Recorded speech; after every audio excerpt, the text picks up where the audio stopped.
Salutations, ladies and gentlemen. We got another lob replay for you, and this one was actually tagged to me on the official Discord. You should join that, by the way, if you haven't yet. And I could not find the person who tagged me. I tried to go back and look up the message. I was having no success. So if you tagged me for this battle, I appreciate you. Thank you. That's awesome. But we're going to dive in right away. I'm also going through a little bit of a flu bug, so I might cough. My voice probably sounds a little bit weird, but I can't delay the uploads any longer. I gotta cast some lob. It's an addiction. It's really serious. But anyways, we got Sagans in the north playing as the color red, and we have Life as Dev playing in the color blue in the south of the map. I don't know the official name of this map. I just kind of call it the Valley, because you can see we have this one neutral objective on the low ground, and then in every cardinal direction, you have some sort of major hill. Obviously, this one in the center is where usually most of the combat happens. One player tends to take it, and the other has to try to either kind of poke at them from a distance and get them off of it, or they have to make some sort of, assault on it, which is usually the more fun game to watch, if I'm going to be honest. We do have a river kind of coming down the eastern side. I don't think that's going to play too much of a role. It's probably just going to bunch most of the units on this half of the map. Maybe we'll see some isolated fights out here, but I'm not keeping my hopes up. So let's take a look at Sagan's map, or it's not his map, his army. Oh, excuse me. Let's see, we got 7 line infantry, 7 line infantry, 3 more. We got 17 line on the battlefield for his foot soldiers. We have 6 dragoons, 2 curs for his reserve, and ooh, Sagans, you cheeky bugger. Look at that, 4 12-pounders in the center. That is some serious long-range gunnery. Possibly a bit of an overinvestment, if I'm being very honest. I'm not subscribed to the 12-pounder spam. I just don't think they get their worth in the current meta before they get overrun, especially when they're put into one central battery like that. But we'll have to see. He's certainly going to have a lot of firepower, and it could play a major role. But if we take a look at Life as Dev's army in the south of the map, let's see, we got 1, okay, there's another 4, 12, 16, 20 line infantry for him, so a very slight infantry advantage. He's got 6 hussars actually deployed with his skirmishers up front. I really like that.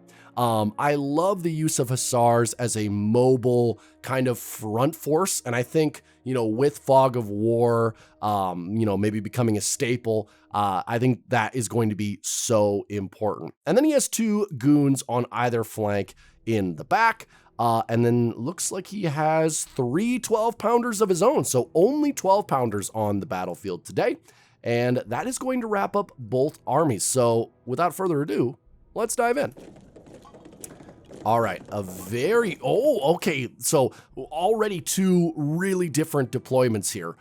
We have a very aggressive push forward from Life as Dev, and we can actually see a consolidation of both flanks. You can see the folding inward here, mainly on his right flank because he has to follow the river, but I think he's trying to collapse on this neutral objective, maybe even get a foothold on the hill and not just give it up to Sagans. And then when we take a look at Sagan's deployment here, it's totally the opposite. We're actually getting more of a spread out formation here. So kind of concave versus convex, I think, maybe? I don't know, maybe I'm not making any sense. But pushing up his battery very, very quickly. And what has me concerned here, and I think it's the reason why you shouldn't lump up so much expensive artillery, is this is going to be a very juicy target for either the light cav or the skirmishers of blue. And all he has to do is interrupt those cannons for a good long while, and he'll be getting so much value because those cannons, those 12-pounders, the gold they cost, it really can hurt your strategy if you don't get effective use out of them right away. All right, so rushing for the neutral objective, and okay, this is a bit of a mistake here. Oh God, Sagans is being very aggressive with these artillery and with his skirmishers, and he doesn't have any terrain in which these skirmishers can take cover, so they're very susceptible to cavalry right now. Now, he does have his dragoons ready to respond, But I'm very concerned by how much of a gap there is for these 12 pounders. And if he loses a couple of skirmishers, not a big deal. But I think I can see what Life of Dev is planning. I think he's gonna go right up the gut. He's just gonna charge those 12 pounders because I mean a Hussar for a 12 pounder, that is the best trade that you can get in the game. Besides, I don't know, a 12 pounder for a militia, but nobody uses militia. So let's see, is he gonna do it? Pulling back. Sagan's pushes up his cannons even more, and he's gonna do it. Yes, okay. Life is Dev going for the jugular immediately. And just look, look at this attack, ladies and gentlemen. It is all in up the gut, screw you offensive from Blue. And the Red Army is not prepared. He's fanned out his cores in such a way. And look at, actually, this river, I was totally wrong. This river is now playing a big role. And his left flank is completely out of position. And so is his cavalry, including his heavy cav. And I don't think these 12 pounders will get broken, but they will get interrupted. And these infantry are going to make sure that those cannons don't stay online if they get recovered for very long. Okay, so looks like he's gonna break. Oh, first time I've ever seen a skirmisher break a 12 pounder.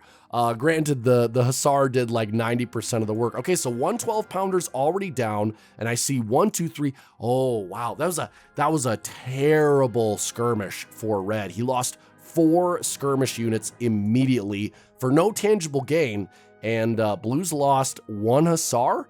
Now, granted, he's probably going to lose these 2 as well, but yeah, what a great start from Blue. The aggression, when in doubt, guys, attack. When in doubt, attack. I can't say it enough, man.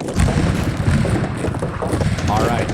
Oh, wow, really nice withdrawal from Blue as well. Life is Dev, he's very, like, he's impressing me a lot here. And now he's got his own 12 pounders in a interesting position. Yeah, okay, so he's gonna put all of his firepower on the right flank and just hammer this one wing and no artillery support on the left. I actually kind of like that. It's gonna make his micro a lot easier. He's only got to focus on artillery on one flank, which is gonna make, kind of organizing his left. It's gonna give him more flexibility there. And he even got a Dragoon in on the center. Oh man, this is going so well for him. So all right, infantry charges in, and oh my, he's completely split the Red Army. Look at this. It's kind of like, yeah, like the bow shape, right? He's completely divided the Red Army, and the flanks are completely cut off. And see, this is where we see the benefit of interior lines. So reinforcement for armies, when it comes to how quickly can they help each other, I mean, Red is screwed, right? Like, how does this flank support this flank? It can't. Meanwhile, the right flank of Blue can very easily pull troops to support the left. So this is like the ideal engagement for Blue. This battle couldn't have gone better for him. He's gonna push on the right, retreat on the left, and that's gonna be, wow, that was a short one. And Sagan was actually the higher rated player. Wow, Life is Dev. Well played. That was one of the most efficient attacks I've seen in a long time. And it really came down to the spaghetti deployment of Sagan. Why do I have a pen? Yeah, that was so good. If we take a look at the armies here, Sagan, not as much when it comes to strength. I think that comes from, again, the investment in the 12 pounders, and they got no use whatsoever. They may have fired 1 or 2 volleys. Granted, I mean, the Blue artillery didn't do a ton either, but it certainly killed more than the Red. Lost more horsemen, but a lot of that was expendable.